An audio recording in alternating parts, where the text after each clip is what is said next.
ser.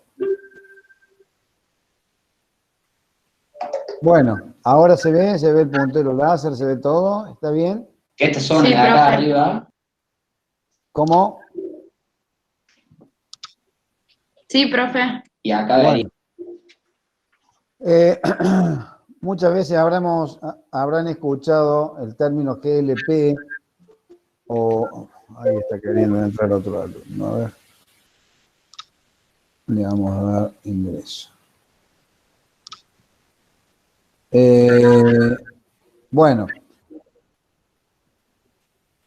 Habrán escuchado el término GLP, significa gas licuado de petróleo. Es un gas combustible que se obtiene de la destilación del petróleo.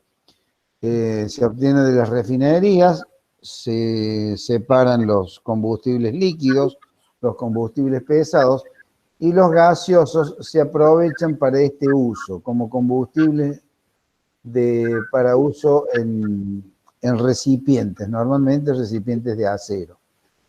Hay varios gases que se obtienen de esta destilación.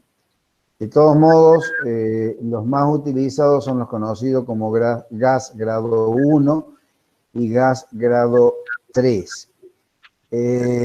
Normalmente utilizamos la combinación de alguno de ellos porque el gas grado 3, generalmente compuesto fundamentalmente por butano, se utiliza más bien como propelente. El gas grado 1, que es el más utilizado para recipientes para instalaciones.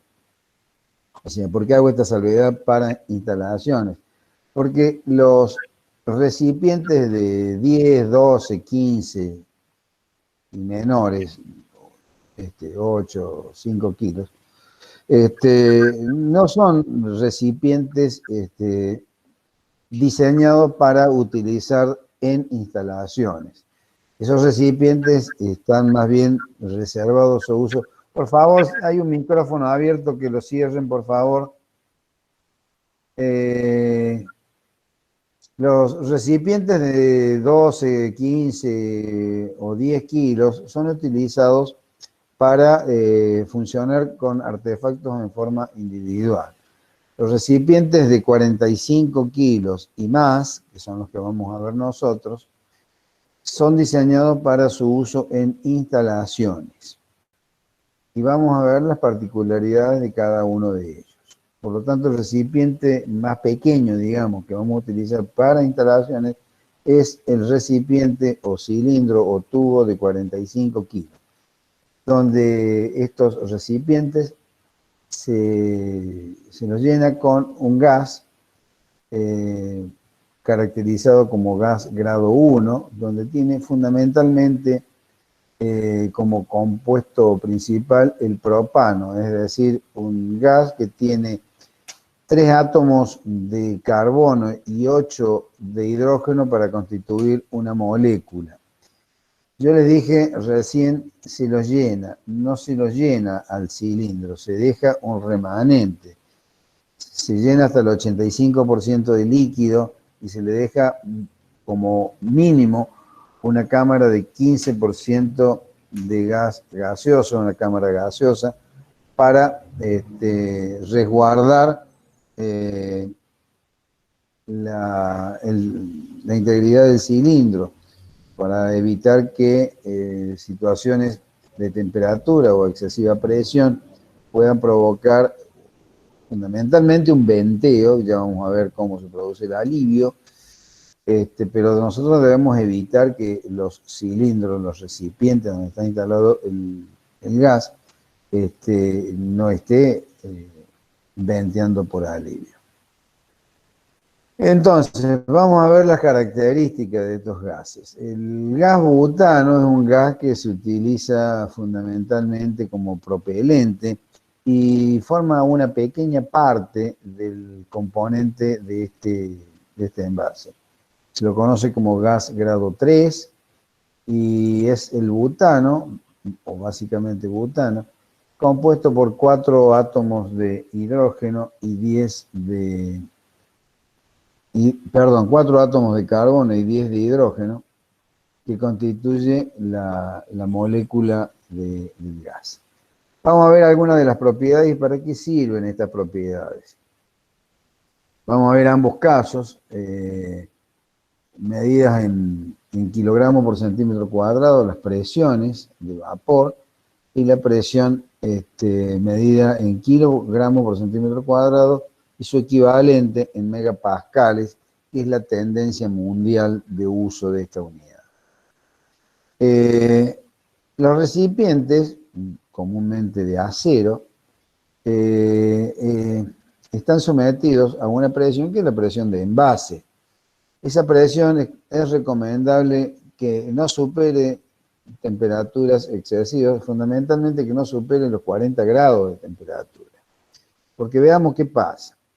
A 20 grados de temperatura la presión de vapor, es decir, el líquido, si está a 20 grados centígrados, los vapores que salen justamente de esa ebullición a la cual está sometida el gas a esa temperatura, presenta una presión de 8 kilos por centímetro cuadrado. Y el gas grado 3, 2,55 kilos. Por lo tanto, como podrán ver, lo primero que se vaporiza es el propano. Así pasa con las otras temperaturas, a 25, 30, etc. 40 grados de temperatura, el gas dentro del cilindro está a 14,1 kilos por centímetro cuadrado. Fíjense, el gas butano, gas grado 3, está a 5,1. De manera que, ¿qué pasa cuando el cilindro se va quedando sin gas, sin contenido de combustible?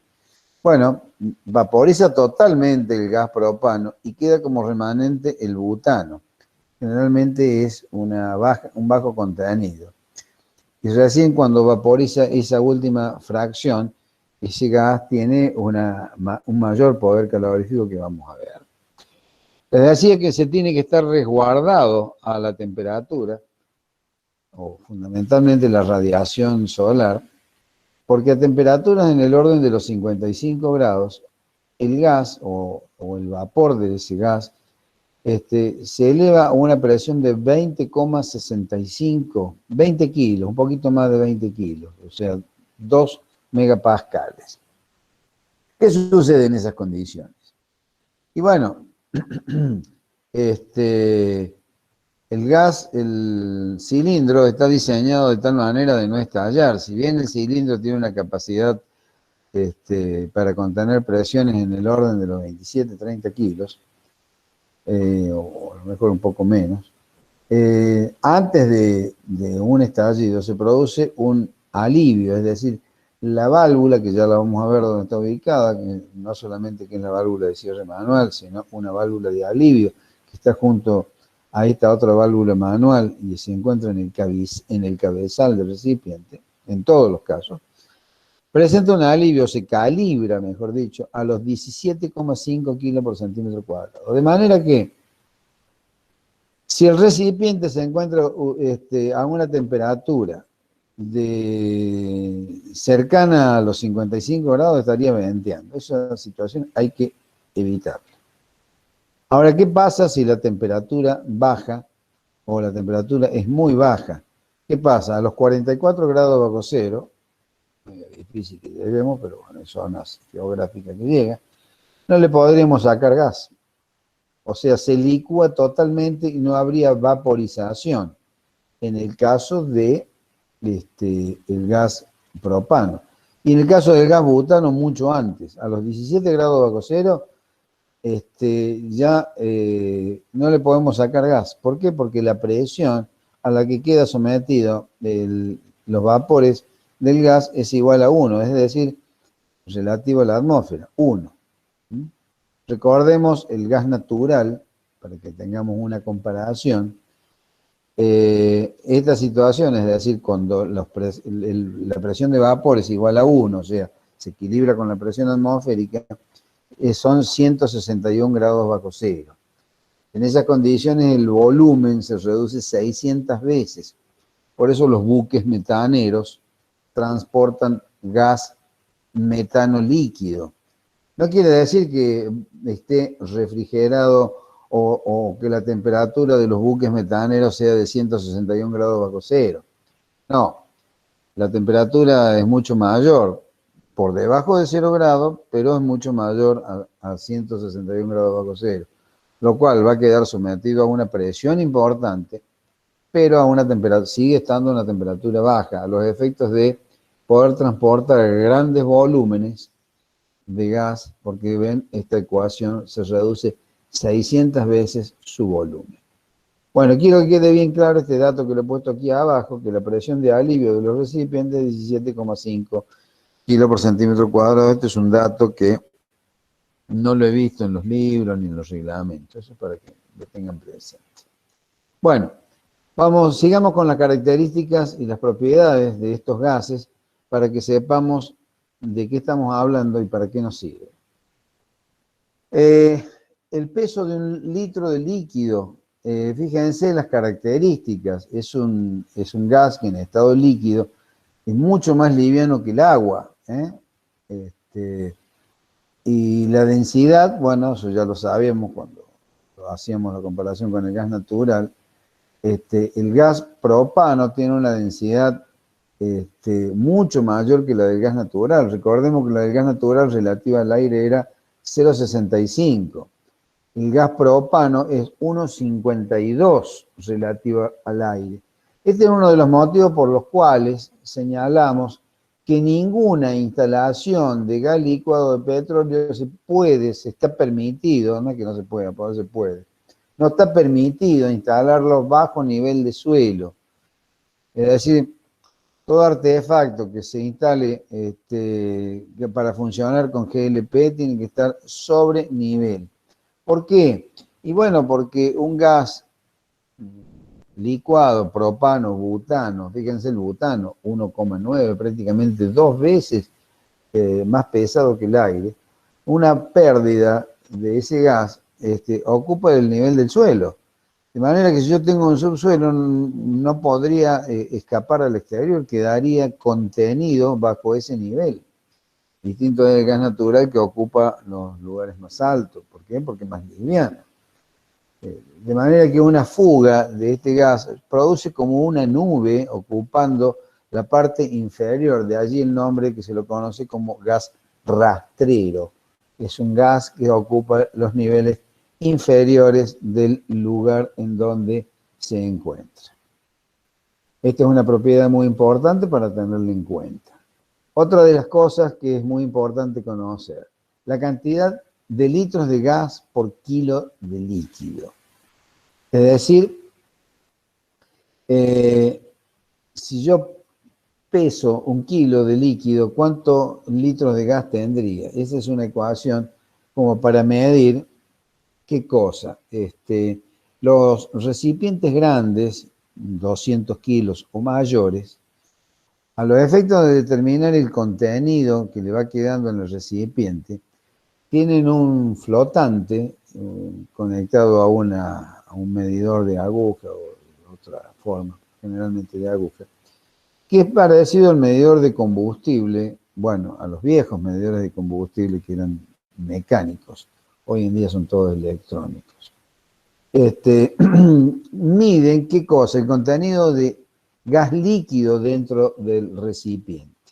Esta es una de las formas de evaluar también el contenido de gas que va quedando en el recipiente. Lo mismo, la cantidad de litros de gas por litro de líquido. Es decir, cuando este gas se vaporiza, va a obtener el gas para nuestro uso. Pero ¿qué cantidad de litros de gas necesito para obtener 1 litro de líquido? Bueno, en el caso del gas propano, son casi 273 litros de gas para obtener 1 litro de líquido. Fíjense cómo se aprovecha mucho el volumen. Es lo que nosotros hablamos recién con el gas natural. El gas natural son 600 veces. En el caso de un volumen de 1 metro cúbico, por ejemplo, de gas vaporizado propano, perdón, al revés, un litro de gas líquido propano vaporiza 272,7 litros de gas vaporizado. Estas son situaciones que son convenientes conocerlas a los efectos de diseñar equipos y de ponderar también sus cantidades de combustible. Otro valor que es muy importante es el porcentaje de la mezcla gas-aire para el límite inferior explosivo. Y abajo tenemos es el porcentaje en la mezcla de gas-aire para el límite superior explosivo. ¿Qué significa estos valores? Estos son los que denominamos umbral, inferior y superior, para producir la explosividad del combustible. Yo a ustedes les decía que los gasoductos se sueldan sin dejar de funcionar. Es decir, están sometidos a una temperatura de autoignición, sin embargo, no se produce explosión. ¿Por qué? Porque no hay oxígeno dentro del caño. Bueno, si yo tengo una pérdida de gas en un ambiente, tengo una acumulación de gas en un ambiente, no siempre se produce la inflamabilidad o la explosividad. ¿Por qué? Porque si está dentro de los límites, o sea, si la cantidad de gas es menor al 2,3 de gas en la mezcla gas-aire, la combustión o la explosión no se produce. Y si, por el contrario, está por encima de 10 veces, digamos, para hacer un número redondo, la cantidad de gas con relación al aire, tampoco.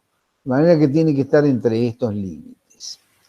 Bueno, obviamente no es para jugar con esto, pero es a los efectos de conocer los límites de explosividad, a los efectos de poder evaluar las máximas condiciones de combustibilidad y velocidad de propagación de llama, que son los valores que tenemos aquí abajo. Es decir, el porcentaje en la mezcla de gas-aire para la máxima propagación de llama, que normalmente coincide con la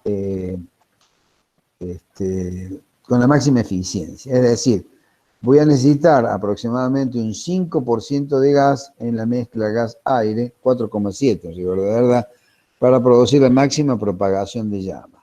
Estoy hablando siempre para el gas propano, porque el gas butano no es lo que principalmente se utiliza. Si bien nosotros utilizamos la mezcla, nosotros calibramos todo nuestro sistema de combustión en base a las características del gas propano, es decir, el gas grado 1, debido a que raramente o muy poco utiliza la mezcla de gas butano.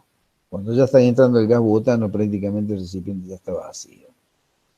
Y bueno, esta máxima propagación de llama, el valor de esta velocidad está en 82,13 centímetros por segundo, una velocidad bastante interesante.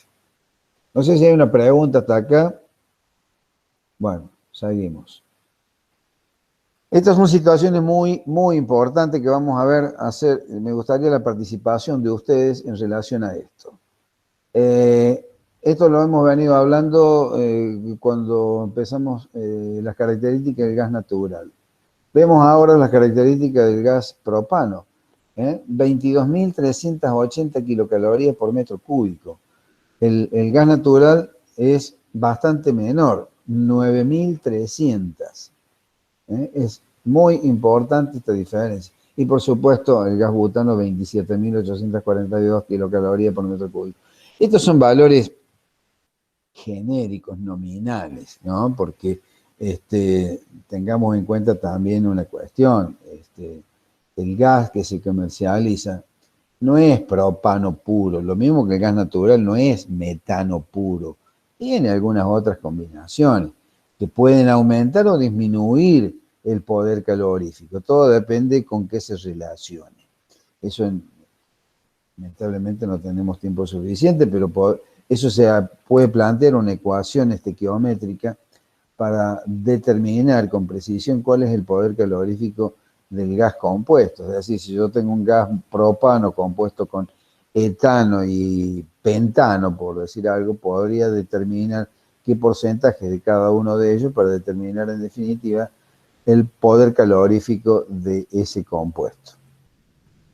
El otro valor que tenemos aquí abajo, 12.013 kilocalorías por kilo. ¿Para qué se puede utilizar? ¿Cómo se comercializa el gas licuado? Cuando ustedes van a comprar gas, ¿cómo compran el gas? ¿Con qué unidades de valor se vende, se comercializa el gas propano? O el gas licuado, cualquiera. En kilos, en garrafas por kilo. Exactamente. Se comercializa por kilo. Entonces, yo no le voy a ir a pedir, deme 50.000 kilocalorías porque primero que no me van a entender. O algunos sí. Pero fundamentalmente tengo que conocer qué cantidad de kilos voy a comprar. Si compro 45 kilos, como es el estándar de los cilindros, ¿cuántas kilocalorías en definitiva compro? Y 12.013 por 45. 12.013 por 45 le da 530 y pico mil kilocalorías. Entonces, yo puedo también con esta ecuación determinar perfectamente bien el costo de ese combustible. Y allí puedo compararlo con el costo del combustible, de un combustible líquido, la nafta, el gasoil, el fuel oil, o el sólido, leña, carbón, coque, antracita, o el mismo gas natural. Y si lo quieren comparar con la electricidad, bueno, llevan kilocalorías a vatios o a kilovatios. Vemos la factura de EPEC, cuánto nos está cobrando. Bueno, lo que pasa es que EPEC también tiene una tarifa diferenciada según sea cuál es el escalón de consumo, si es residencial 1, 2 o 3, o industrial o trifásico, bueno. Pero en cualquiera de los casos, yo puedo realizar la comparación y poder determinar qué combustible me conviene. ¿Qué combustible me conviene? Normalmente las ecuaciones le va a dar que el combustible más conveniente es el gas natural. Pero bueno, muchas veces cuando se trata de convencer o de tomar una determinación para decir, bueno, yo hago una inversión en tal combustible o en tal aparato o en tal... Tengo que tomar una decisión y normalmente, ¿a qué va atado esa toma de decisión? A la inversión. Y la inversión va vinculada a la amortización. ¿En qué tiempo voy a recuperar el valor invertido? Entonces, estos valores son muy importantes conocer cuánto me cuesta la kilocaloría. A los efectos de tomar perfectamente una determinación. Este otro valor, 6.102, ¿para qué me sirve? Bueno, como les decía al principio, si yo tengo un garrafón, un Zeppelin, bueno, vamos a ver lo que es un Zeppelin, está mal dicho Zeppelin, en realidad es un tanque horizontal. Se llaman Zeppelin por la similitud de una nave que, de acá hay una de desuso, una nave, aeronave, no sé si alguien lo conoce, el Graf Zeppelin fue uno de los más famosos. Pero bueno, me estoy yendo del tema. El 6.102, esto es la cantidad de kilocalorías que tengo por litro. ¿Para qué me sirve? Si yo voy y mido en el recipiente que me quedan 20 litros de gas líquido, multiplico por 6.102 y voy a saber cuántas kilocalorías me quedan. Eso es una de las formas de ponderar también justamente lo que me queda de combustible. Bueno, otra de las, estos valores que tengo aquí abajo. A ver, ¿para qué sirve esto? ¿Para qué se los estoy dando? ¿Para llenar esquemas? Bueno, no.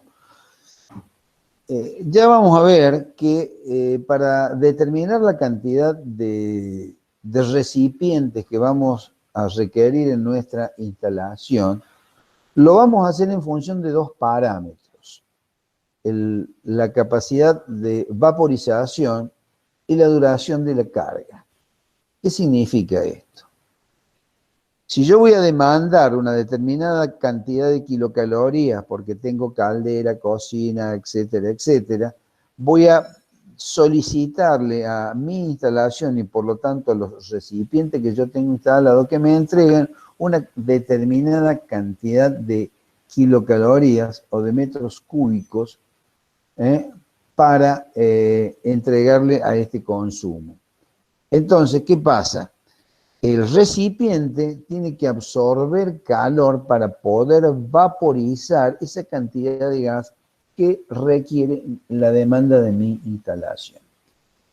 ¿Y de dónde lo va a sacar? Y lo va a sacar de la transferencia térmica que hay entre el aire en donde está ubicado los recipientes, va a tomar calor y va a vaporizar el gas que está en estado líquido dentro del recipiente a expensas de la evaporación. ¿Qué pasa cuando yo pretendo sacarle mayor cantidad de gas de lo que el recipiente puede o es capaz de vaporizar? ¿Alguien me puede dar una idea, una respuesta en este sentido? A ver. ¿O no se interpretó el planteo? A ver, ¿alguno de ustedes ha utilizado algún extintor del tipo CO2, dióxido de carbono, para inflar un neumático o para extinguir un incendio o un principio de incendio? Y ha abierto totalmente la válvula del extintor. O sea, he pretendido sacarle el contenido de ese gas carbónico que está dentro del recipiente de la forma más rápida posible para inflar el neumático para realizar una extinción. ¿Qué fenómeno se presenta cuando yo abro totalmente la válvula y no tengo capacidad del ambiente para realizar la vaporización o la transferencia térmica? ¿Qué sucede con el recipiente? ¿Nadie ha vivido esa experiencia? ¿Nunca a nadie le ha pasado? ¿No? ¿Os tienen el micrófono cerrado? ¿Desaparecieron todos? No, profe, a mí nunca. Supongo que al abrir la válvula y al hacerlo tan rápido se debe sentir como una especie de presión. Bueno, la presión la puede sentir en la boquilla, sí, pero en el recipiente ustedes deben sentir algo, un fenómeno muy particular, que es el principio de refrigeración. En esto se basa el principio de refrigeración que vimos el año pasado en instalaciones termomecánicas. ¿Qué pasa cuando un gas se expande? Exactamente, absorbe calor más que enfriarse. Absorbe calor. Es decir, ¿qué sucede en el evaporador? En el evaporador viene el gas a alta presión y en el evaporador se expande, pasa de alta presión a baja presión. Ese fenómeno de expansión del gas lo hace a expensas de absorber calor. O sea, no es se produce frío, absorbe calor. Ustedes me dirán, es lo mismo. Desde el punto de vista de la sensibilidad puede ser, pero desde el punto de vista físico se conoce como absorción de calor. Entonces, si yo quiero vaporizar una determinada cantidad de gas, voy a necesitar 107 kilocalorías por cada kilo, lo cual es una cantidad de calor importante. Y eso va a depender fundamentalmente de qué. Primero de la demanda que yo quiero hacer. Yo quiero sacarle tantas kilocalorías al cilindro. Bueno, el cilindro le va a entregar una cantidad de gas dentro de las posibilidades que tiene de vaporizar. ¿Y de qué depende eso? Bueno, fundamentalmente de las condiciones ambientales, número uno. Es decir, ¿qué temperatura tengo en el ambiente? Si yo tengo 10 grados sobre cero o 10 grados bajo cero, la situación es muy diferente. Eso por un lado. Por otra parte, ¿de qué otro valor va a depender? ¿Qué les parece? Del recipiente en sí. el tamaño del recipiente. Si yo tengo una garrafita chiquita, tengo una baja superficie. Por lo tanto, tengo una baja posibilidad de absorber calor. Entonces, la cantidad de gas que puede vaporizar una garrafa de 10 kilos no es la misma que lo que puede vaporizar un cilindro de 45, o un garrafón de 200, o un tanque de 1000. Va a ir variando en función de ¿qué? De la superficie del recipiente y de las condiciones ambientales, de la temperatura y también de la humedad, porque en definitiva la humedad, ustedes se acordarán del diagrama psicométrico, que va a tener una diferente intercambio de calor, porque el calor total es la suma de calor sensible más calor latente. Bueno, entonces yo para vaporizar 107 kilocalorías por cada kilo de gas necesito absorber 107 kilocalorías por cada kilo de gas que vaporizo. Y la misma ecuación para el caso de kilocalorías por litro. O sea, por cada litro de gas que yo quiera vaporizar, necesito 54,39. Estos son valores muy importantes. Nosotros se los vamos a facilitar de otra manera, por medio de una interpolación con unas tablas. Pero cuando ustedes tienen recipientes que están fuera de tablas o condiciones paramétricas ambientales diferentes de las que les vamos a dar nosotros, van a tener que recurrir a este tipo al conocimiento de estos valores para poder determinar cuál es la capacidad de vaporización que pueden tener los cilindros. Bueno, y este otro dato que tenemos aquí abajo, un dato muy interesante a la hora de diseñar los sistemas de combustión. ¿Se acuerdan que cuando veíamos gas natural decíamos aproximadamente, y por redondeo, necesitamos 10 partes de gas por cada metro cúbico de aire? Bueno, en el caso del gas licuado vamos a necesitar 23,98 para ser exacto, metros cúbicos de aire para quemar 1 metro cúbico de gas propano. La diferencia es mucho mayor. Por eso es que cuando se hacen las transformaciones de un quemador de gas licuado a gas natural o viceversa, se cambia el diámetro de los inyectores, es decir, si yo paso de gas licuado a gas natural, tengo que agrandar el tamaño de los inyectores fundamentalmente por esta propiedad. ¿Por qué? Porque el gas licuado, gas propano, tengo más kilocalorías por metro cúbico. Pero simultáneamente, esto me demanda mucho más aire. ¿Ven? Es más del doble el aire que reclama o que requiere la combustión del propano que la del gas natural. Entonces, prácticamente, ¿cómo lo calibro esto? Esto se realiza cerrando la ventana, lo que conocemos como tobera de aire primario. Cuando yo transformo de gas licuado a gas natural, agrando el tamaño del inyector, pero cierro la tobera del aire primario. Esto es muy importante que lo sepan, de manera, estos tres valores que estamos señalando acá, los valores caloríficos, el calor latente y los metros cúbicos de aire, no quisiera pasar a la otra filmina si no ha quedado bien claro este tema. Es muy importante, más importante de lo que ustedes se imaginan. Así que escucho si hay alguna pregunta, si hay alguna duda. Bueno, parece que está todo bien. Bueno, si estamos hasta acá, seguimos adelante. Vamos a empezar diseñando una instalación con cilindro. Sí. Una consulta. ¿Cómo le va? Buenas noches. Sí, entonces, la sección de los caños de una instalación para gas licuado petróleo es más chica. Por supuesto. Y esto va relacionado con esto. Ya lo vamos a ver en detalle, pero ¿cómo hace uno para calcular una instalación de gas? Lo primero que hacemos es determinar el consumo. ¿Cómo determinamos el consumo? Yo tengo una cocina de 10.000 kilocalorías. Muy bien. ¿Qué gas consumo? Bueno, el gas natural lo divido por 9.300 kilocalorías y obtengo de esa manera un caudal. Porque el artefacto consume una potencia térmica, es decir, la demanda térmica. Lo mido en kilovatios, lo mido en BTU, lo mido en kilocalorías, lo mido en kilojoule, como a usted más le guste.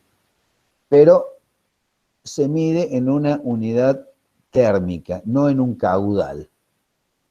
Ahora, para dimensionar la cañería, yo necesito conocer un caudal. ¿Y cómo llego a ese caudal de qué? Caudal de gas o del combustible que vaya a utilizar, en este caso gas.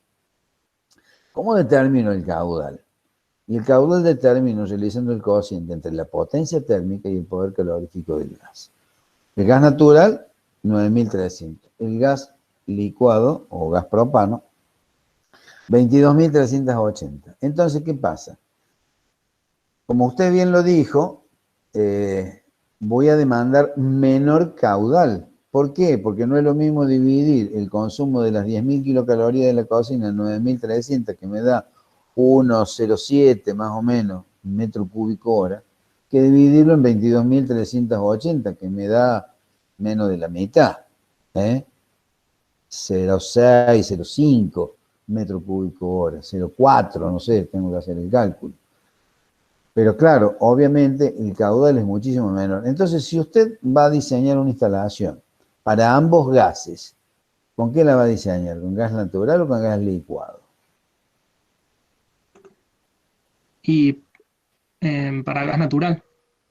Bien, ¿por qué? Porque le va a dar un diámetro mayor. ¿Por qué le va a dar un diámetro mayor? Porque tiene que transportar mayor caudal. Sí. Y cuando se proyecta una vivienda que arranca teniendo gas licuado o petróleo, Bueno, justamente, ahí está la se cuestión. Si dimensiona usted, todo con gas natural. bueno, ahí hay que tener en cuenta una cosita. Si el punto donde voy a tener la instalación para gas natural está sobre línea municipal y junto a ese punto de conexión está el equipo de gas licuado, bueno, no hay ningún problema. Usted diseña la instalación o calcula la instalación para gas natural. ¿Por qué? Porque va a tener el mayor diámetro. Ahora bien, no siempre se dan las cosas así. Esto necesitaría un pizarrón. Pero bueno, a ver, si no me entienden, se los explico mejor. Si yo tengo la futura conexión a gas natural sobre línea municipal, pero el equipo de gas natural lo tengo en el otro extremo de la instalación, en el patio posterior. Bueno, allí voy a tener un tramo que es troncal para el gas natural y extremo para el gas licuado y viceversa. Bueno, allí ya tendré que hacer el cálculo para ambas instalaciones y determinar el diámetro más desfavorable. ¿Está claro lo que les estoy planteando o no? No escucho nada. Sí, pero Bueno, espero que haya quedado bien claro. ¿Qué otra cosa que me habían dicho? Una de las cuestiones que es una cuestión menor, pero hace el planteo. El gas natural trabaja con una presión nominal de 180 a 190 milímetros de columna de agua. En tanto que el gas licuado trabaja con 280 a 290 milímetros de columna de agua. En ambos casos admite la misma pérdida de carga, 10 milímetros de columna de agua, o sea, el parámetro para el diseño de la instalación. Por eso es que hay dos tablas en el reglamento o en la norma, hay dos tablas que son para el diseño de cañería para GLP o para gas natural. ¿Por qué? Porque trabajan con valores caloríficos diferentes. No es lo mismo el caudal que se transporta con gas natural que con gas licuado. La fórmula es la misma. Normalmente se aplica Poole, la fórmula del doctor Poole, porque funciona bien en estas presiones. Lo mismo la caída de presión y demás. Pero hay que tener en cuenta estas particularidades, ¿eh? Bueno, ¿hay alguna duda, otra pregunta? Seguimos. Nosotros vamos a ver distintos recipientes. Nosotros vamos a empezar con los recipientes que están dentro de la normativa, bueno, en realidad no es la NAC 200, sino el Reglamento de Gas del Estado, porque la NAC 200 no es la normativa para gas licuado. La normativa para gas licuado es la GE 113, que es de gas del Estado, y otras normativas complementarias. Pero en el viejo reglamento de gas del Estado, como gas del Estado comercializaba ambos gases, gas licuado y gas natural, lo incorporaba al mismo reglamento. Hoy lo conocemos como NAC 200 y está dentro de la NAC 200 la parte reglamentaria de gas licuado, pero en rigor de verdad, Ecogas no controla, Ecogas ni ninguna distribuidora del país controla instalaciones de gas licuado, ni tampoco las auditoras que están autorizadas para auditar instalaciones de gas licuado, auditan instalaciones de gas natural. ¿Que una sirva para la otra? Sí, pero de ahí que una puede auditar una en relación a la otra, no. De manera que Ecogas solamente audita instalaciones de gas natural. Bien, las instalaciones las podemos realizar con distintos recipientes, siendo el menor el de cilindros de 45 kilos. Ya vamos a ver otros recipientes. Por ahora vamos a ver cómo se diseña una instalación con estos recipientes. La batería o conjunto o equipo mínimo para la instalación es de un cilindro en uso y un cilindro en reserva. Por eso se utiliza este gabinete en donde tiene un cilindro en uso y el otro en reserva, con un regulador que va a bajar la presión del cilindro desde los kilos que tenga, es decir, todo dependerá de las condiciones atmosféricas y de la cantidad de líquido que tenga el cilindro. Va a variar la presión de 7, 8, 10 kilos o menos, hasta 700 gramos, en la parte de ingreso previo al regulador, y luego va a bajar la presión del regulador ¿a cuánto? A 28 gramos o 280 milímetros de columna de agua, como les guste más. Estos cilindros se deben instalar dentro de un gabinete para protegerlo justamente de radiación solar, del calor y del deterioro que pueden sufrir el regulador y de las piezas, las válvulas, etc. Y por otra parte también para evitar algunas posibilidades de manipulación de personal que no corresponde que esté tocando las válvulas o que vaporice la válvula de alivio o la válvula de venteo del regulador. Entonces, se tiene que tener justamente un gabinete mínimo. Si el gabinete mínimo tiene que ser de material incombustible, generalmente son tabiques de hormigón o de mampostería, con puertas de chapa ventiladas, contar con un regulador, y este regulador cuenta con 2 flexibles, uno para cada cilindro. Cada cilindro tiene su propia válvula, y de aquí, del regulador, como en todas las otras instalaciones, a partir del regulador tenemos baja presión, que para el caso de gas licuado son los 28 gramos o 280 milímetros de columna de agua. Esto, a partir del regulador, ya instalamos cañerías de baja presión, que son las mismas cañerías que utilizamos para gas natural. Si bien trabajan a 1 gramo más, o sea, 10 milímetros de columna de agua más, se utiliza la misma cañería, o sea, caños de acero IRAN 2502 y accesorios IRAN 2548, o los nuevos de polietileno alta o media densidad termofusión. Se debe instalar a la salida del equipo o a la salida del gabinete una llave de paso que va a tener el diámetro de la cañería y una T de prueba que sirve para probar la instalación, para hacer pruebas de hermeticidad, que por supuesto la T está del otro lado de la llave de paso, para poder realizar la prueba, porque obviamente la prueba de hermeticidad de la cañería se realiza a la misma presión con que la veníamos haciendo para gas natural. O sea, ¿cuánto era la presión con que se probaba la instalación? A ver. ¿Con qué presión se prueba la instalación para verificar que no tenga pérdidas? Prueba de hermeticidad. Pregunta de examen. 10 veces más de la No son 280, son 200 gramos. 200 gramos por centímetro cuadrado. Esa es la presión de prueba.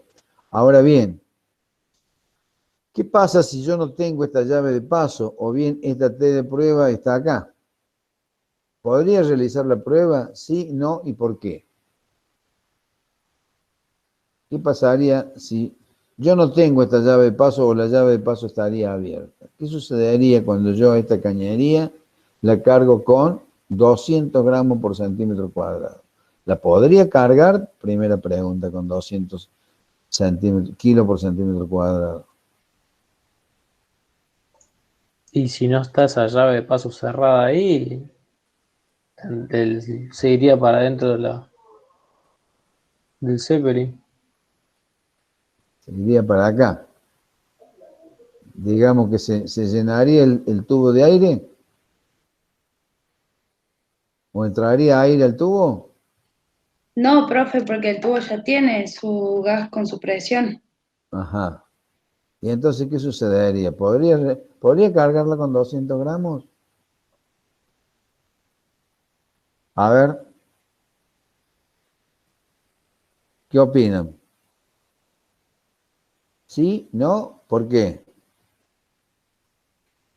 ¿Qué pasaría en una instalación de gas natural? A ver, que esto ya lo vimos. Supongamos que acá no tenga los cilindros, acá tenga la planta de regulación que está sobre la línea municipal.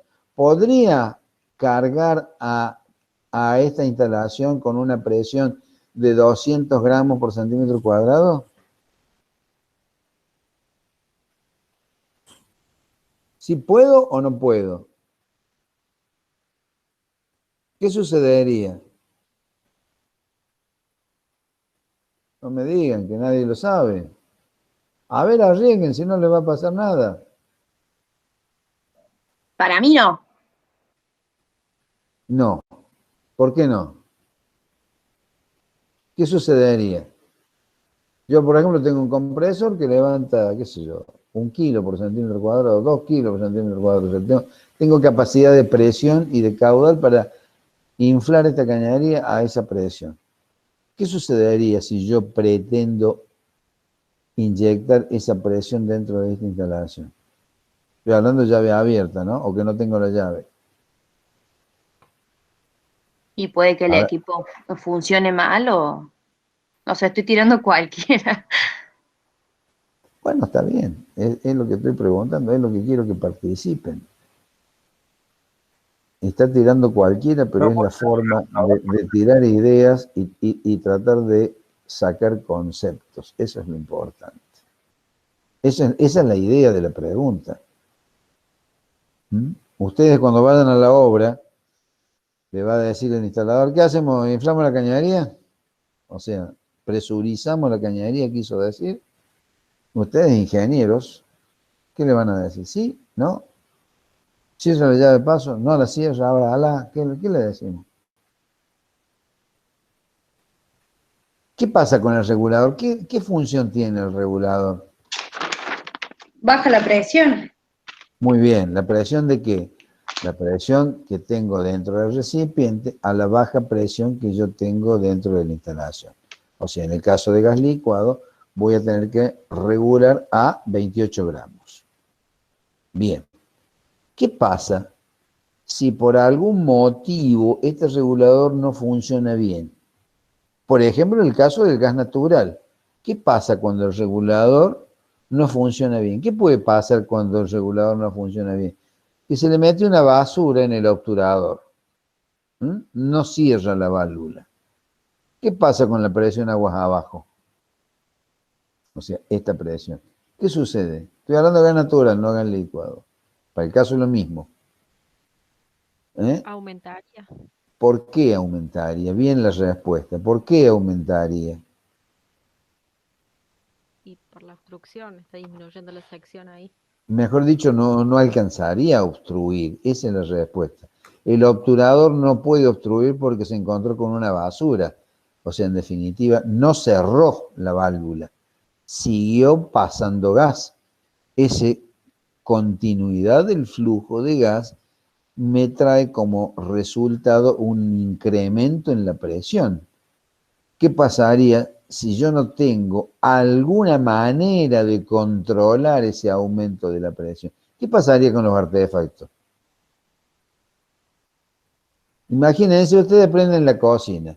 En lugar de tener 20 gramos o 19 gramos en la cocina, tienen 50 gramos, no digamos 500 gramos, 50 gramos, 100 gramos por centímetro cuadrado. ¿Qué pasaría con la llama de la cocina? Saldría muy fuerte. Exactamente, se produciría como un soplete, como un lanzallamas. Para evitar esa situación, ¿qué hace el regulador? Estos conceptos se los estoy planteando porque son cuestiones que ustedes como ingenieros deben saber y cómo actuar en cada caso.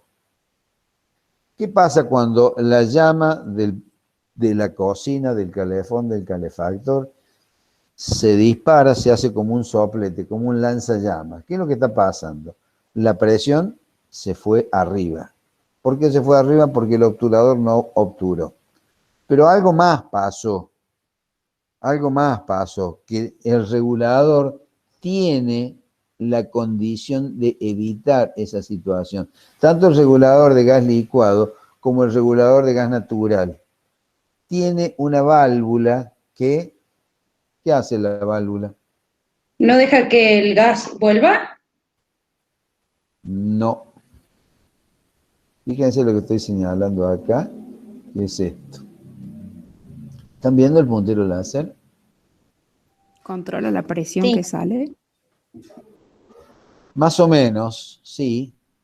Sí. Es decir, yo a ustedes les he planteado una cuestión. Les he dicho que el regulador regula a una presión de entrada, en el caso de gas natural, entre 0,5 y 4 bar, y regula una presión de salida nominal de 19 gramos por centímetro cuadrado. Digo nominal porque puede fluctuar entre un máximo y un mínimo. ¿Qué es lo que hace que fluctúe entre ese máximo y ese mínimo? Justamente un controlador que tiene acá. Si yo no tengo ese controlador, que en definitiva se denomina válvula de alivio o válvula de venteo por sobrepresión, las llamas de los artefactos se me funcionarían como soplete. Entonces, cuando la presión, en el caso de gas licuado, se me va arriba de los 33 gramos, o en el caso de gas natural, arriba de los 25 gramos, ¿qué pasa con la reguladora? La reguladora abre una válvula que se llama válvula de venteo, donde tira gas a la atmósfera despresurizando la instalación interna. Estos conceptos quiero que lo tengan bien claro. Entonces, la pregunta que originó todo este cuestionamiento: ¿qué pasa con la T de prueba y la llave de paso? ¿Qué pasa con esto? Que si yo no pongo la llave de paso acá y pretendo cargar esta instalación con 200 gramos, mucho antes que llegue a los 200 gramos por centímetro cuadrado, va a ventear por la válvula de alivio o por la válvula de venteo. La válvula de venteo no me va a permitir que la presión supere los 30-33 gramos. ¿Se entendió este concepto? Quiero que lo tengan bien claro y si hay alguna duda me la preguntan. ¿Estamos? No escucho nada. ¿Se entendió esto? Esto es muy Sí, importante. ¿Eh? Es muy importante esto. Bueno, los elementos que constituyen este recipiente, perdón, este gabinete, están compuestos por mínimo 2 cilindros, uno en uso en reserva, un par de flexibles que conectan los tubos, los cilindros, al regulador. Acá en el regulador también tiene una válvula que evita el flujo de un cilindro hacia el otro, es una válvula antirretorno que tiene acá y acá, o sea, en cada una de las conexiones de los flexibles. Eso hace que también, si ustedes por algún motivo este flexible lo desconectan y conectan este otro, si esta válvula funciona bien, a ver, la 6, dice colector, pero acá tiene una válvula. No lo dice acá, pero tiene una válvula que evita justamente el reflujo, porque si no, si este cilindro está vacío y este cilindro está lleno, cuando yo abro esto y se me van a pasar la carga de se me va a pasar este otro, van a quedar los dos del 50%. Entonces, a los efectos de evitar eso, acá hay una válvula antirretorno que tiene el flujo en un solo sentido. A partir de acá, tengo cañerías en baja presión, unión doble, llave de paso. La llave de paso esta tiene que ser del diámetro de esta cañería, que esta es la troncal, que se dimensiona como ya se lo expliqué. De todos modos lo vamos a repetir brevemente. Y la T de prueba. Bueno, el recipiente está con gas, pero no se llena de gas. Se llena hasta un cierto límite. Normalmente es 85% del volumen como máximo, a los efectos de evitar. Obviamente ustedes saben que un líquido no tiene posibilidad de comprimirse. Entonces, si por exceso de temperatura, y el efecto de evitar el estallido del cilindro, si bien acá yo tengo una válvula de alivio incorporada a la válvula del cilindro, no puedo ni puedo permitir tampoco que esté permanentemente venteando. Las situaciones de venteo son situaciones excepcionales, son situaciones de un funcionamiento indebido. No debiera ni funcionar el venteo ni el alivio en la reguladora. Bueno, el tamaño de los cilindros va a depender fundamentalmente de la forma y las características, va a depender fundamentalmente del fabricante. Son cilindros de acero, tienen un diámetro que va entre 38 y 35 centímetros y una altura que va desde los 90 a 1,5 metros. Si no tiene el resguardo propio del cilindro, se le coloca un casquete, a ver el 8, dice cápsula protector. Es para proteger la válvula esta. Bueno, este gabinete, como ya lo vamos a ver en breve, se tiene que ubicar siempre al exterior, alejado de lo que denominamos aberturas y fuegos abiertos. Ya vamos a ver qué es cada una de esas cosas. El tamaño mínimo de este gabinete es de 90 centímetros por 1,45 metros, es decir, para que pueda instalar los cilindros que estábamos describiendo anteriormente. Pueden ser prefabricados, pueden ser fabricados en obra. La profundidad mínima es de 50 centímetros. Tiene que estar ventilado con ventilación inferior y superior, de 30 centímetros de ancho por 5 de alto, 2 inferiores y 2 superiores. Y bueno, tienen que estar alejadas de toda abertura. En el caso de ser 2 cilindros, mínimo 1 metro. Se llama abertura toda puerta, ventana, rejilla de ventilación y también las bocas de desagüe pluvial. Ya la vamos a explicar por qué. Y debe estar alejado como mínimo 2 metros de todo artefacto eléctrico. Tablero, llave de encendido, pulsador de timbre, cualquier cosa que pueda iniciar una combustión por efecto de una chispa o de un fogonazo. Estas son las medidas mínimas, mínimas porque son 2 cilindros, uno en uso y otro en reserva. A medida que el gabinete, o sea, la batería de cilindros va aumentando el tamaño, estas distancias van a ir aumentando conforme a esa cantidad de cilindros que se van a ir aumentando. ¿De qué va aumentando? Y de acuerdo a la capacidad que me demanda mi instalación, que ya vamos a ver, que es la capacidad de entrega del caudal de gas que requiere mi instalación. Ahora bien,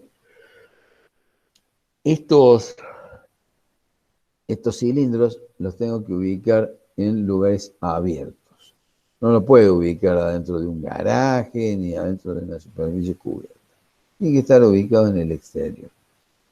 Ese exterior puede ser una superficie irregular, pero a razón de 3 metros cuadrados de cielo abierto, o sea, de superficie libre, sin aleros, por cada cilindro. Es decir, un equipo simplificado como es este, que son 2 cilindros, voy a necesitar como mínimo 6 metros cuadrados.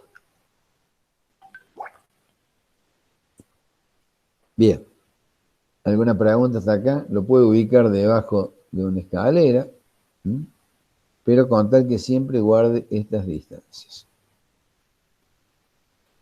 Y a medida que la batería va aumentando de tamaño, van aumentando las distancias. Es decir, si yo tengo 2 cilindros en uso y 2 cilindros en reserva, son un total de 4, la distancia mínima es de 2. Acá se refiere no solamente a fuego abierto, es decir, a un tablero eléctrico, sino a una abertura. Y a medida que va aumentando el número de cilindros, por ejemplo, 4 en uso, 4 en reserva, total 8, la distancia es de 3 metros. Y si me voy a 10, va a ser 10 en uso, 10 en reserva, son 20, pues la distancia mínima son 10 metros. Bueno, ya cuando tengo más de 50 cilindros, bueno, ya prácticamente ya esto ya no es conveniente usar cilindros, sino otros recipientes.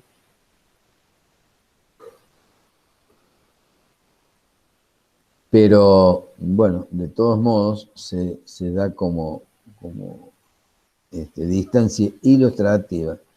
Que voy a necesitar 15 metros, o sea, cuidado, los trabajos prácticos que van a desarrollar ustedes en relación a un trabajo rural, que es el próximo trabajo práctico que tienen que entregar, van a tener que instalar el gabinete de cilindros en un jardín o en un patio, pero cuidado, que sea donde sea, tienen que guardar esta distancia en un radio de 15 metros, tratándose de más de 26 cilindros en uso, o sea, 52 en total. ¿Está claro? ¿Alguna pregunta hasta acá? Bueno, seguimos. Bueno, acá vamos a ver distintas configuraciones según el número de cilindros que tengamos. Normalmente, cuando tengo más de 6 cilindros, antiguamente Gas del Estado, hoy las empresas auditoras o la Secretaría de Energía, les exige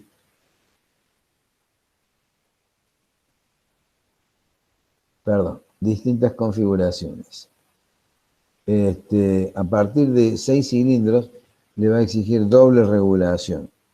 Y fundamentalmente, esa válvula de alivio que teníamos anteriormente, que venteaba gas por exceso de presión de salida, en lugar de tirarlo aquí adentro, lo tira a través de un caño que va conectado a la válvula de alivio, válvula de venteo del regulador.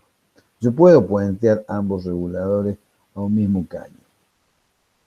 Ese caño se tiene que elevar 80 centímetros sobre el techo del gabinete y estar separado, en el caso de ser 2 cilindros, ese venteo, a ver si lo tengo acá. ¿Ven? Acá tengo un venteo, y cuando yo no cumplo con esas distancias, puedo sacarlo a través de un venteo y ese venteo tener más de 2 metros a un artefacto eléctrico. En el caso de tener un gabinete de más de 6 cilindros, el venteo es obligatorio al exterior. Bueno, hay distintas configuraciones. Estas son las distancias mínimas que se deben cumplir a los efectos de poder manipular estos cilindros. Acá hay algo que no está acotado, pero se los digo yo. Frente al gabinete se debe disponer de un piso de hormigón, porque estos recipientes, bueno, este es de 45 kilos, que más la tara puede estar más o menos en 60 kilos. Cuando este cilindro ustedes lo colocan sobre tierra, sobre terreno natural, realmente se hace casi imposible moverlo. Por lo tanto, tiene que tener aquí un contrapiso de hormigón de por lo menos 1 metro por todo el ancho. Si no, no se puede mover. Imagínense si es un garrafón de 200 kilos. Tienen que tener un contrapiso frente a esto. No podemos hablar aquí de terreno natural o pedregullo, situación semejante. Esas son cuestiones a tener en cuenta. Bueno, la separación mínima desde el cilindro a la pared y la separación entre cilindros, por lo menos 60 centímetros para poderlo manipular. Lo mismo en las alturas. Bueno, yo con mi estatura no tengo ningún problema, con 1,82 m y menos también. Pero son las medidas mínimas que se requieren para poder trabajar dentro del gabinete. Otra disposición sería la disposición lineal. Esta es una disposición bastante conveniente. Como ven, acá hay 6 cilindros, ya se coloca el venteo. Flexibles en reemplazo de caños, alta presión, máximo 6 cilindros. Es decir, yo acá tengo un caño distribuidor. Este caño no puede ser IRAN 2502. ¿Por qué? Porque la presión a la que están trabajando estos cilindros es mucho mayor que esta. Si bien el caño IRAN 2502 es capaz de resistir esta presión, por una cuestión normativa, este caño que está trabajando a media presión, es decir, presiones en el orden de, pueden llegar a 10, 12 kilos por centímetro cuadrado, tiene que ser caño de acero ASTM a 5370, serie 2000. Esas son las condiciones reglamentarias. Acá se puede reducir un poco la altura. ¿Por qué? Porque al estar el cilindro frente al gabinete, no es necesario que el operario ingrese dentro del gabinete.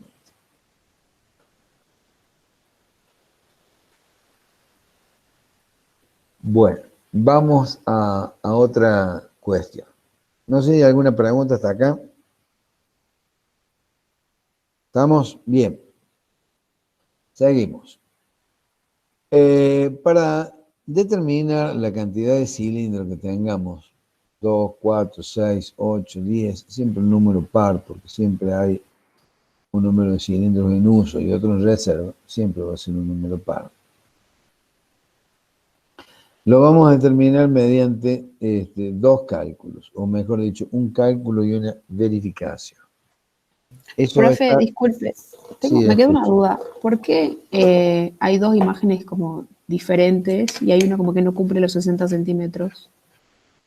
O sea, en esta como que no es igual a acá a esta. Entre las baterías. Esta acá, Sí. estos 60 centímetros no es igual a esta, ni está fuera de escala. No, pero o sea, entre esta imagen y la otra, la que sigue del corte, ¿Esta? como que no está separado, o sea, porque es la diferencia. Y la altura también. ¿Te estás ¿Cuál es la refiriendo diferencia? a esta planta y a esta vista? No, entre esa vista y la de la imagen siguiente, como que no. ¿Acá? No sé sí. No, en la de la otra filmina. ¿Esa? Claro, o sea, ahí también se respetan los 60 centímetros A ver, de los por favor, costados.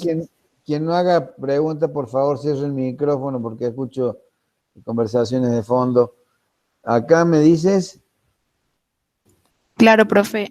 O sea, al lado del cilindro, en esta imagen se respetan los 60 centímetros igual que en la otra. No, acá no es necesario. ¿Por qué no es Claro, necesario? eso, ¿por qué no? ¿Por qué? Porque yo puedo acceder acá, abro las puertas y accedo directamente al cilindro, en la misma situación que este gabinete. Yo accedo directamente al cilindro, no es necesario que tenga separación. Pero en este otro caso, yo tengo que ingresar al gabinete y ahí sí necesito una separación. En cambio, en este caso, yo corro la puerta esta o abro la puerta si es de abrir y tengo directamente acceso al cilindro, esta profundidad que yo tengo acá. Estamos hablando en el orden de 50 centímetros, totalmente manipulable, totalmente manejable. ¿Está claro? Ah, ok. Sí, sí, profe, gracias. Después siempre la llave de paso tiene que estar accesible del exterior, con su T de prueba, ¿no? Esa es otra de las cuestiones que no le había dicho. ¿Estamos? ¿Alguna otra duda? Bueno, seguimos. Entonces, yo para determinar la cantidad de cilindros que va a necesitar mi instalación, ¿de qué va a depender? Va a depender fundamentalmente de la demanda de la instalación. ¿Cuánto gas voy a requerir? ¿Qué caudal voy a requerir? Bueno, eso va a depender de la instalación.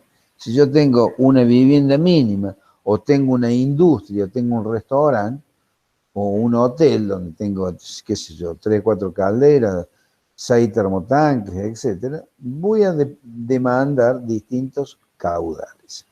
Entonces, ¿cómo determino el número de cilindros? Bueno, el número de cilindros se va a determinar en función de dos cálculos o dos determinaciones. Uno es en función de la capacidad de vaporización, es decir, lo que veníamos analizando recién, qué capacidad puede vaporizar un cilindro en el régimen continuo, y de acuerdo a esa capacidad de vaporización voy a determinar el número de cilindros que requiere mi instalación. Y después el tema de la duración de la carga, que ya vamos a ver cómo se determina.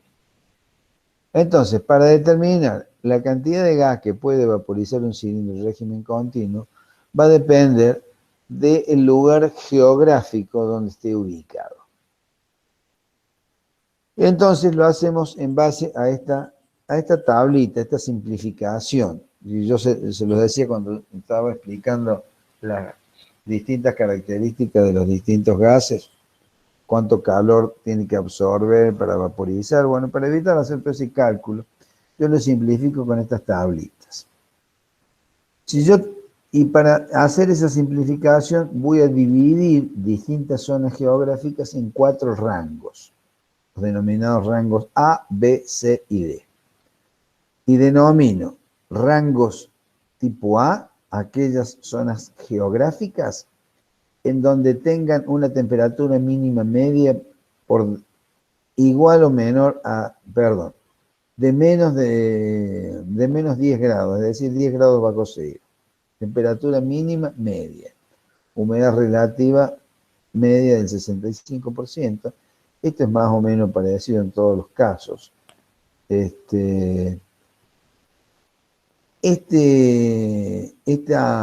Un cilindro ubicado en una zona donde la temperatura mínima media es de 10 grados bajo cero, tiene una capacidad de evaporar gas, o sea, de entregar una cantidad de gas de unas 6.000 kilocalorías hora. Si lo llevo a zonas más cálidas, por ejemplo 5 grados bajo cero, o menos, este es un más, no un menos, 0,5 sobre cero, o 5 grados sobre cero, va a ir aumentando conforme a esas diferencias de temperatura. Es decir, una zona geográfica como Córdoba, por ejemplo, ya vamos a ver cuánto puede entregar un cilindro en la zona de Córdoba, puede entregar aproximadamente unas 9.000 kilocalorías hora. Y si estoy en una zona más cálida, o un día como hoy, que estamos con temperaturas por encima de los 5 grados, puedo entregar unas 11.000 kilocalorías hora. Ahora bien, ¿cómo poder realizar este cálculo con esta simplificación? Normalmente viene acompañado en la tabla, están esto en el reglamento viejo de gas del Estado, una clasificación que da las principales localidades de las distintas provincias de la Argentina. Por ejemplo, en Buenos Aires, en la capital federal, está ubicado a una latitud de 34 grados 38 minutos de latitud sur y a 58 grados 21 minutos de longitud oeste. Esta posición se la da para que se pueda realizar interpolaciones de las temperaturas. Se toma como la temperatura mínima media de Buenos Aires en 6,6 grados sobre cero. Córdoba, ubicado un poco más al norte, o sea, 31 grados 24 minutos de latitud norte y 64 grados 11 minutos de longitud oeste, tiene una temperatura mínima media un poquito menor que la de Buenos Aires, 3,9 grados centígrados. Ahora, ¿cómo evaluar la capacidad de vaporización con estas características y estas otras? En las temperaturas, en las capacidades de vaporización que tiene cada cilindro en base a esas temperaturas mínimas medias. Lo hacemos de la siguiente manera. Evaluamos en primer lugar la demanda de la instalación.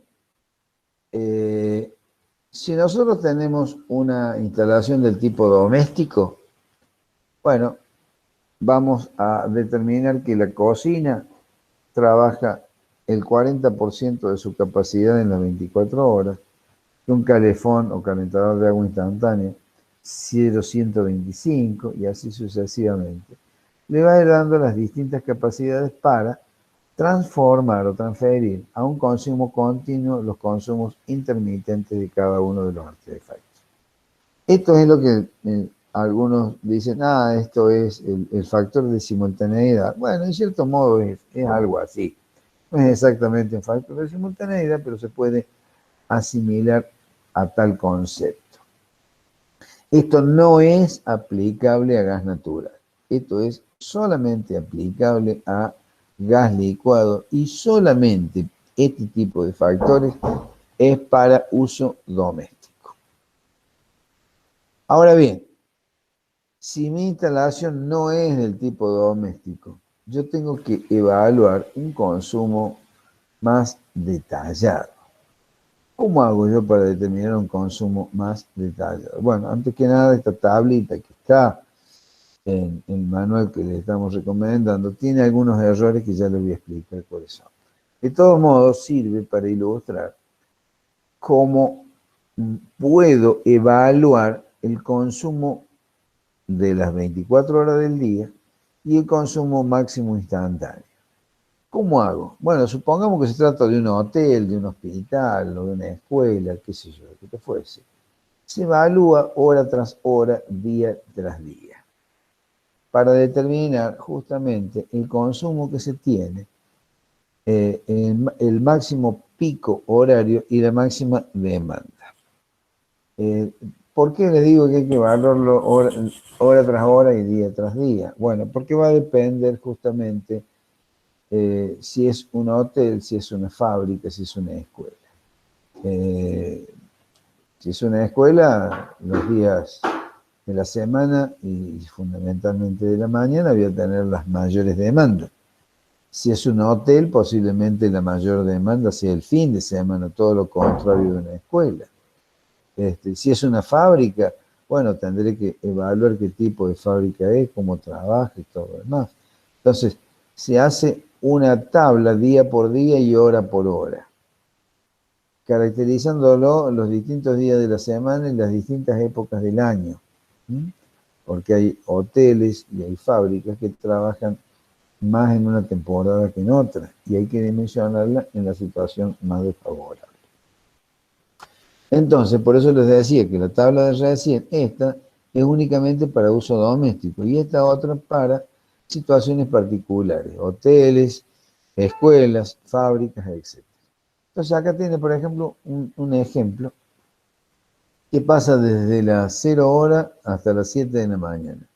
Bueno, los artefactos en uso que se evalúan del 1 al 4 o del 1 al 20, lo que sea, van a decir, bueno, el artefacto 1 va a funcionar en esta hora, va a funcionar demandando 4.000 kilocalorías. Bueno, acá está el consumo en kilojoules, esto normalmente no lo usamos.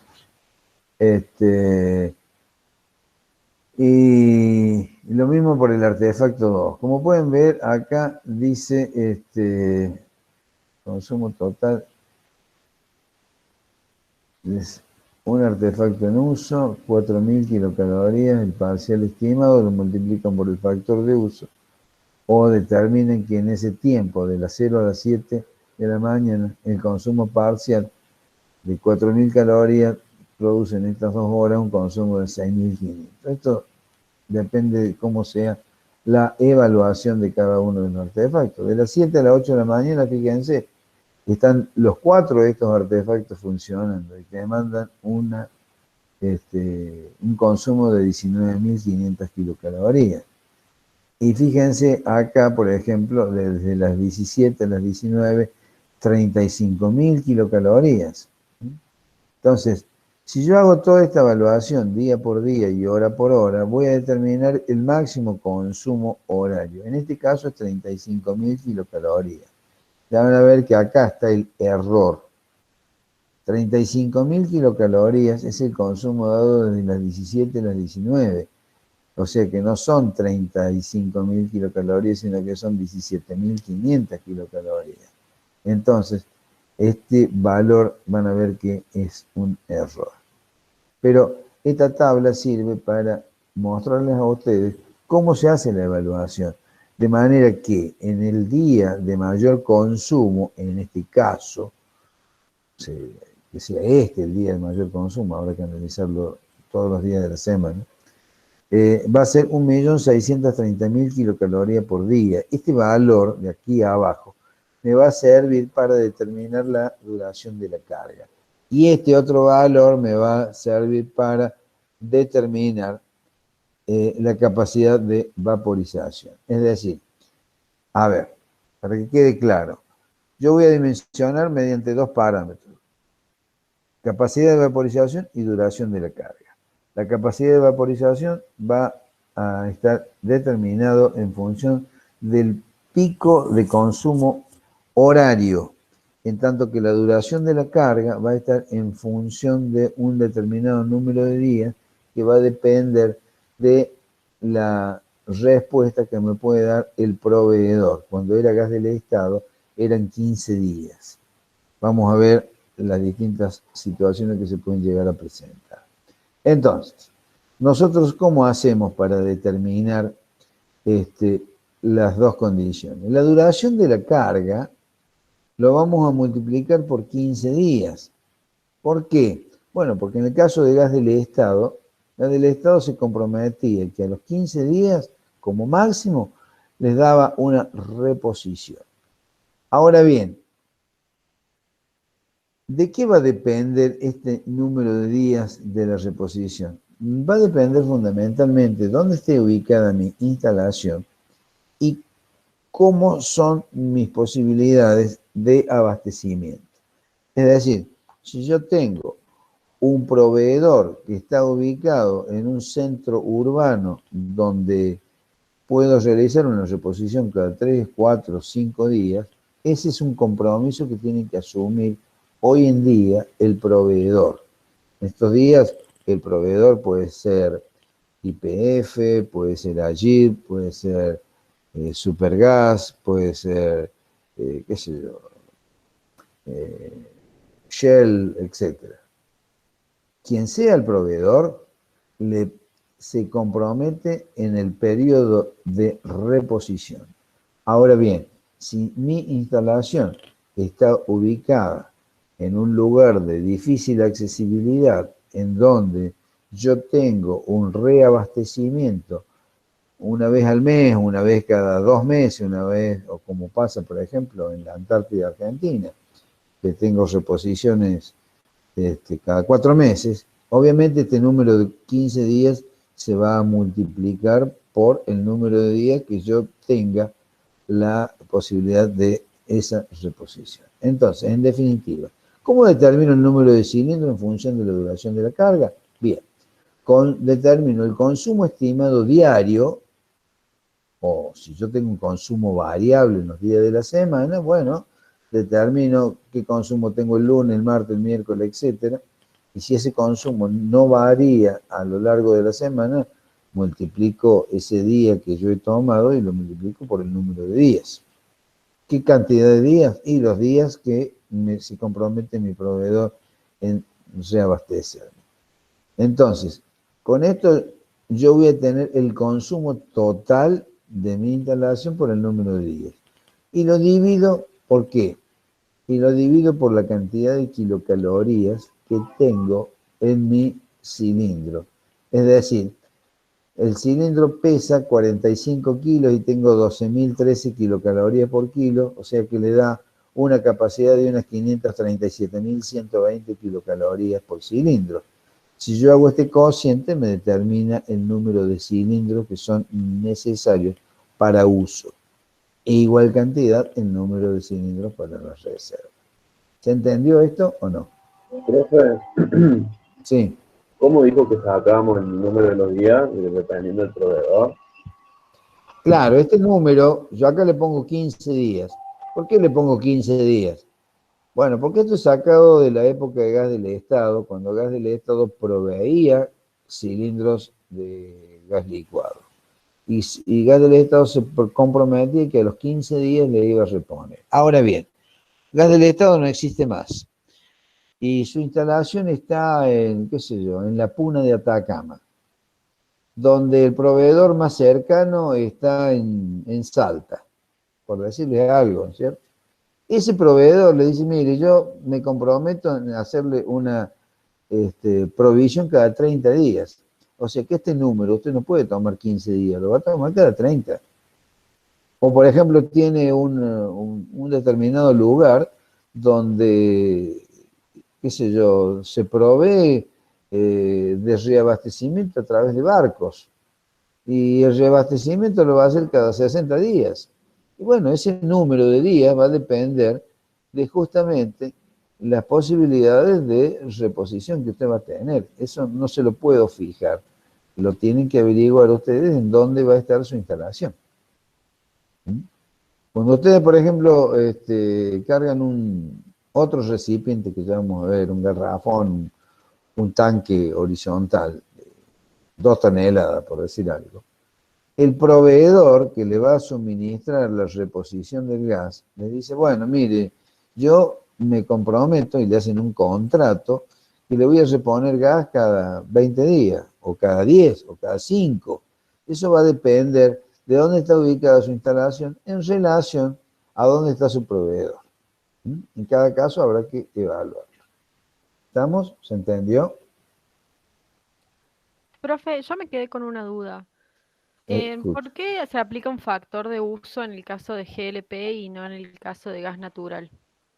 Bueno, si tengo que dar una respuesta categórica, te tengo que decir por una cuestión reglamentaria. En gas natural podríamos aplicar un factor de simultaneidad, como lo hacemos con los consumos eléctricos, como lo hacemos con cualquier otra cosa. No se aplica. ¿Por qué no se aplica? Por una cuestión reglamentaria. El reglamento dice que para gas natural yo debo dimensionar con el 100% como estuvieran funcionando todos los artefactos a la vez y a máximo. ¿Está bien? Yo diría que no está bien, porque es muy raro que se vayan a dar esa simultaneidad, pero es lo que dice la norma. Entonces yo tengo que acatar lo que dice la normativa. Discúlpeme que sea así tan terminante, pero es así. No tengo otra respuesta para darle.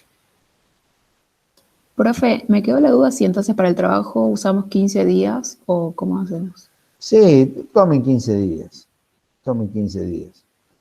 Si utilizan otro número, bueno, pueden justificarlo diciendo, bueno, mis cabañas están ubicadas, qué sé yo, en una isla remota de Bariloche o del Caribe, qué sé yo.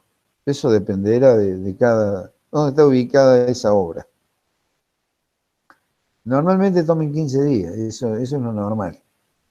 ¿Mm? Bueno, ¿seguimos? ¿Alguna otra pregunta? Bueno, la capacidad de vaporización nos va a dar otro número de cilindros, que va a estar dado por ¿qué? El máximo consumo horario, que en este caso habíamos dicho 35.000, que no está bien 35.000, porque 35.000 es el consumo dado en 2 horas, debería ser 17.500. Pero bueno, supongamos que sea lo que sea, 35.000, 17.000, 20.000, lo que fuese. Lo vamos a dividir en la cantidad que puede vaporizar un cilindro. ¿De dónde lo vamos a sacar? Lo vamos a sacar de acá. Vamos a hacer una interpolación lineal entre la capacidad que puede vaporizar un cilindro según en la zona donde esté instalada mi instalación, donde esté ubicada mi instalación. Así tenemos, por ejemplo, le está dando 35.000 y acá pone, esto es copiado del ejemplo que pone en la norma, 35.000. En realidad eso es incorrecto, se los acabo de decir por qué. Dividido 8.000 kilocalorías. Esto es sacado de acá, 8.000. Ahora, 8.000 kilocalorías es la capacidad que puede vaporizar un cilindro donde ustedes están. Si ustedes están en una localidad, por ejemplo, esta localidad, Coronel Suárez, en la provincia de Buenos Aires. No, si yo acá tengo una temperatura mínima media de 1,5, entonces tendré que interpolar entre 0,5 y 5 grados, tendré que hacer una interpolación lineal. Entonces va a estar, digamos, un poquito más de 9, un poquito menos de 11.000 kilocalorías. ¿Me explico? Lo mismo si mi instalación está en Córdoba. Córdoba tiene 3,9. Bueno, lo mismo. No va a tener una capacidad de vaporización de 9 ni de 11. Posiblemente sea 10.000, 10.500, pero no es ni 11 ni 9. Entonces, ese valor que se determine por interpolación lineal va a ser el cociente de esto. Ese cociente me va a dar un número. Ese va a ser el número de cilindros, que se obtiene por redondeo, según, por encima, por redondeo superior, según sea la cifra significativa posterior a la coma. Si después de la coma tengo un 0, redondeo por debajo. Si la cifra después de la coma es un 1, o como en este caso 3,75, redondeo a 5 cilindros. Entonces voy a tener 5 cilindros en uso y 5 cilindros en reserva. Ahora bien, si el número de cilindros dado por la duración de la carga es de 7, bueno, en lugar de utilizar 5, utilizaré 7. 7 en uso, 7 en reserva. Y así sucesivamente, según cuál de estos números les dé mayor. ¿Se entendió? ¿Alguna duda? ¿Seguro? ¿No hay ninguna duda? Bueno, si no hay ninguna duda, seguimos. Bueno, los únicos recipientes que hay no son los cilindros. Hay otros recipientes. Acá tenemos un recipiente que se conoce con el nombre de garrafón. Son recipientes de 200 kilos de gas de capacidad, o 400 litros, o medio metro cúbico, como les guste más. En estos casos, este garrafón, para que ustedes puedan diseñar un gabinete donde instalarlos, tiene unos 76 centímetros de diámetro, 1,50 m de altura. La distancia mínima a las aberturas y de seguridad son de 1,5 m y a fuego abierto 3 metros, o sea que yo tengo que contar con 3 metros de distancia. Tengo que tener una base de hormigón de por lo menos de 12 centímetros, de 80 por 80. en realidad es recomendable que tenga un poco más, porque 80 por 80 para ubicar un cilindro, pero tengo que tener una vereda donde poder realizar la descarga y la puesta en la ubicación definitiva. Y la capacidad térmica, duración de la carga, ¿se acuerdan lo que decíamos del cilindro? 537.120. Bueno, en este caso tenemos casi 5 veces más. 2.417.040 kilocalorías. Total, ¿no? Y estas son las distancias donde se debe ubicar el cilindro. Esa es la referencia límite. Si yo tengo ubicado el límite 1, o sea, todo lo que es fuego abierto y transeúntes, 6 metros 20. Y tengo que tener un alambrado perimetral a 3 metros de diámetro donde se ubique el cilindro. Este es uno de los cilindros. Esto está ubicado fuera de norma, es decir, no tiene ningún gabinete, ninguna protección. Pero es para mostrarles a ustedes las características del recipiente. Tiene un flexible de que se conecta al regulador y del regulador mediante llave de paso a la instalación interna. No tiene test de prueba, lo cual también está mal. Bueno, otros recipientes son los tanques horizontales, el doble de la capacidad que teníamos anterior, o sea, 400 kilos, o sea, 1 metro cúbico, 800 litros de gas. Estos recipientes, 1,50 metros de largo, 1,40 metros de alto. En la parte superior acá tengo la cámara el casquete, digamos, donde está la válvula, el medidor, a ver si alcanza a ver se alcanza a ver, pero acá adentro tiene un medidor del contenido de líquido que tiene. A este otro también. Y tiene una válvula, que es una válvula como la que tiene el cilindro de 45 kilos. Las distancias a fuego abierto son de 3 metros. La base de hormigón, un espesor de 12 centímetros y 1,20 metros por 1,50 metros como mínimo. Estos recipientes no son reemplazables. Estos directamente se realizan carga a granel. Es decir, viene un camión cisterna donde enchufa una manguera y se lo conecta. Por lo tanto, tiene que tener la accesibilidad de estos recipientes. Acá en Argentina no se permite la instalación de estos recipientes en un edificio. Ni tampoco instalarlos en la azotea. Acá en Brasil la situación es diferente. En Brasil, muchos países limítrofes, Bolivia, inclusive Chile, donde atraca el camión cisterna en la vereda y tiene un caño de derivación desde la azotea hasta la vereda y se realiza la carga. Acá en Argentina eso no está permitido. ¿Por qué? Por cuestiones reglamentarias. No le puedo dar otro justificativo porque eso es así, es por cuestiones reglamentarias. ¿Qué pasa con las distancias? El tanque horizontal de 400 kilos, las distancias a las cuales se deben establecer los límites de todo un alambrado perimetral que está a 7,93 metros del garrafón. Seguramente que ustedes habrán visto que estas distancias en muchos casos no se respetan, pero esto es lo que dice la norma. Este es uno de los tanques horizontales, como acá pueden ver el camión cisterna, que mediante una manguera realiza la recarga. Acá tiene el regulador, acá tiene la válvula y ahí tiene el medidor de la capacidad de líquido que tiene el tanque. Ahí tiene la válvula de alivio.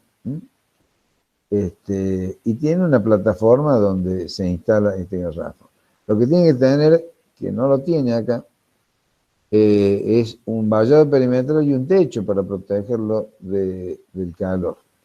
Tiene un matafuego, bueno, en realidad el matafuego lo trae el proveedor de gas, pero debiera tener matafuego. Y debe tener otra cuestión que, bueno, acá no se alcanza a ver, pero todo camión cisterna, al hacer la provisión del gas, acá fluye el gas, y en ese flujo se produce una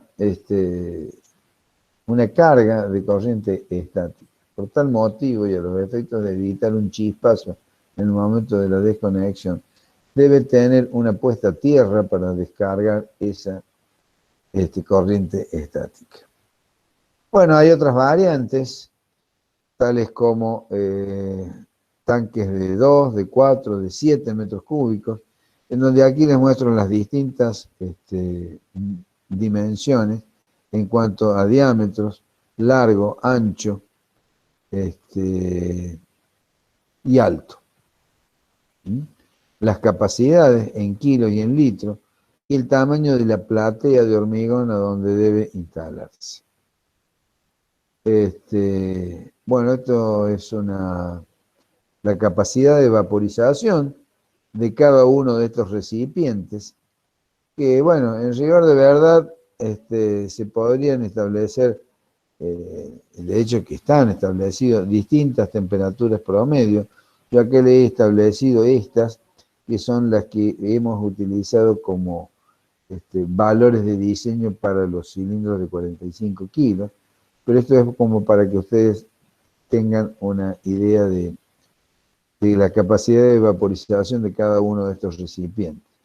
Tengan presente que la capacidad regulada nominal es de 0,03 kilos por centímetro cuadrado, es decir, 30 gramos. Nosotros habíamos señalado 28 gramos. Bueno, se toma por redondeo, 30 gramos. 28 gramos es la nominal que establece el reglamento. Bueno, acá tenemos uno de los recipientes. Este recipiente está desmontado del casquete. Acá tengo la instalación interna, la llave de paso, la T de prueba, el extintor, la jabalina de la puesta a tierra, la válvula de alivio. Aquí no se alcanza a ver bien, pero acá tengo el indicador de la cantidad de líquido que está dentro del recipiente. Y después hay otros recipientes de tamaño mucho mayor, como en este caso, este es un tanque de 7 toneladas. Estos recipientes también pueden ser subterráneos, en ese caso tienen que tener una protección especial, en donde sale a la superficie justamente el casquete, donde están las válvulas, manómetro y todo lo demás. Acá se debe crear una protección especial, una fosa, la puesta a tierra y todos los otros elementos necesarios para ese acondicionamiento. Bueno, acá tenemos otra batería. En este caso, bueno, es en otro país, las distancias que se toman son más reducidas, pero tienen todos los elementos de seguridad. En este caso son 4 recipientes o 4 Zeppelin, y bueno, tienen todo el sistema de extinción, puesta a tierra, regulación, etc. Bueno, este tanque acá en la Argentina yo particularmente no conozco, pero este tanque es un tanque muy especial. Creo que es de 20 toneladas, realmente no me acuerdo. Pero son recipientes muy especiales para altísimas demandas. Obviamente las reposiciones con a granel, por supuesto. Bueno, y como conclusión, decimos que las instalaciones internas, en todo caso, en la próxima clase les voy a dar un repaso de esto, porque veo que hay algunas deficiencias en cuanto a la determinación de las longitudes, y la longitud equivalente, y el cálculo de caudales y demás. Pero vamos a hacer un repasito. Pero básicamente les quería decir que las instalaciones internas para gas licuado de petróleo, para GLP, se realizan con los mismos materiales, caños y accesorios que utilizamos para gas natural. Con la diferencia que las instalaciones para GLP requieren una presión de trabajo de 28 gramos. Esos 28 gramos, bueno, como les decía, tienen una mínima de 21 y una máxima de 33. Y la caída de presión admitida es como en el caso de gas natural, 10 milímetros columna de agua, lo que es lo mismo 1 gramo por centímetro cuadrado, 1 milibar. Los caños y accesorios son los mismos que para gas natural. Perdón, 10 milímetros de columna de agua son 10 milibares, no 1, como le dije. Bueno, no sé si hay alguna pregunta, alguna duda. Llegamos con lo justo, con el horario. ¿Tiene alguna pregunta? Le respondemos. Sí, profe. Escucho. ¿Estas filminas las va a subir? Porque Sí, para sí. hacer el trabajo, como tiene tabla y tienen cosas que... Sí. Si es que no están subidas ya, porque creo que del año pasado lo habíamos subido, pero si no están, la vamos a subir, quédense tranquilos. No, eso está. Quédense tranquilos. Listo, gracias. Por otra parte está la filmación, ¿cierto? Pero sí están. Bueno, ¿alguna otra duda, pregunta? Escucho. ¿En dónde se utilizaría un tanque como el último que mostró? Ese que era muy grande. Bueno, acá en Córdoba se han utilizado en muchos casos, hoy se están reemplazando, en las cerealeras. Las cerealeras que secan granos, por ejemplo, soja, trigo, avena, cebada, centeno, que secan grano para exportación, demandan mucho consumo, una industria, concretamente una industria. En nuestro país, hoy en día están siendo reemplazados estos tanques, porque bueno, sobre todo en la provincia de Córdoba se ha gasificado la provincia con gas natural. O sea, prácticamente en lugar de utilizar gas licuado estamos usando gas natural. Pero hay lugares, por ejemplo, nuestros vecinos brasileños nomás, prácticamente no tienen gas natural, todo es gas licuado. Entonces, si ustedes tienen una demanda importante, una industria suele tener demandas muy importantes. Y bueno, pueden requerir tanques de estas características. O varios Zeppelin, como en el caso de la filmina anterior, en este caso. Esos tanques no son sumamente grandes, pero son 4 y a veces son muchos más. Todo depende del consumo. ¿Alguna otra duda? ¿Pregunta? ¿Inquietud? ¿Nada más? Profe, Sí. tengo una consulta. En el caso que haya que hacer, en base a plano, digamos, una modificación de una casa en la cual antes tenía gas licuado y por red, digamos, se reconecta a gas natural. Había visto un plano, quería preguntarle, porque no sé si es así o a lo mejor estaba mal o a lo mejor la norma había cambiado, en el cual figuraba en rojo el trazado de la cañería nueva conectada a gas natural, pero figuraban tanto los envases, digamos, de gas como tramos de caño ya existente viejo en amarillo. No, eso está mal. El reglamento que se dictó originalmente lo dictó Gas del Estado. Y es el reglamento que hoy tenemos vigente, conocido como NAC 200, pero en realidad es el reglamento de Gas del Estado.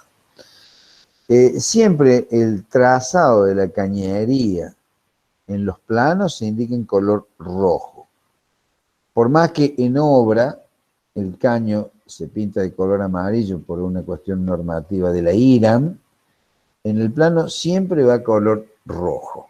Ahora bien, si usted tiene una instalación para GLP y quiere conectar a gas natural, lo puede hacer siempre y cuando esa instalación en su momento haya sido aprobada para gas natural. Si no ha sido aprobada para gas natural, Ecogas o la distribuidora que fuese, Gasban, Metrogas, Litoral Gas, la que fuese, le va a exigir revisarla la cañería, descubrirla, aunque sea por sondeos. La cañería verifica que el diámetro es el que corresponde, el estado de la instalación está adecuado, las ventilaciones y todo lo demás, se lo va a aprobar.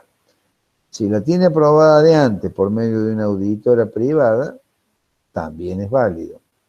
No obstante, va a tener que desvincular el sistema de provisión de gas licuado, o sea, la derivación que tiene los tubos o a los Zeppelin o a los garrafones cuando vaya a conectar a gas natural.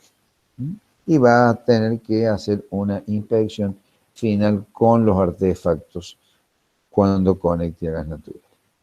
No sé si quedó claro. Sí, sí, profe, quedó claro, gracias. Bien, ¿alguna otra pregunta? Bueno, la clase que viene les voy a dar una aclaración, un ejemplo más del cálculo de instalaciones y con eso terminamos con gas. Y a partir de allí seguimos con la parte final de lo que es instalación sanitaria, que es todo lo que es referente a desagües cloacales, pluviales, secundarios, ventilaciones, y desagües industriales, etc. De manera que, bueno, si no hay ninguna otra pregunta, salvo que le quede alguna duda, ¿no? Menos nada.